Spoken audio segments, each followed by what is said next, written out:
Nous sommes en zone militaire. Ces amateurs de faune et de flore ont rendez-vous pour une visite exceptionnelle qui n'a lieu qu'une fois par an.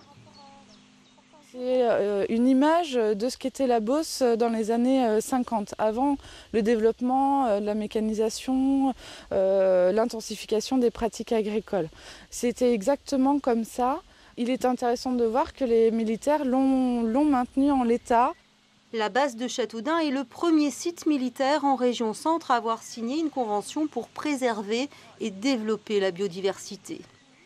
C'est la première fois que je viens alors que j'ai travaillé pendant 12 ans sur la base, sans être consciente qu'il y avait une biodiversité et des animaux extraordinaires.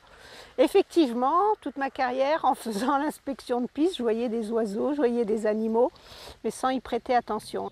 Cette pelouse sèche recouvre 40% du site. On peut y observer l'hélianthème des Apennins, une petite fleur aux pétales blanches, la pimprenelle ou encore cette plante sans chlorophylle, l'orobranche parasite. Mais le plus intéressant ne se voit pas à l'œil nu. Un oiseau extrêmement rare en Eure-et-Loir, c'est le Dicnem criard.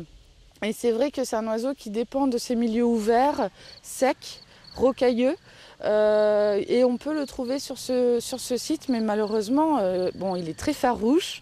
C'est pour ça qu'on a des difficultés à le voir. Mais aussi, il se fait de plus en plus rare, il faut bien le dire.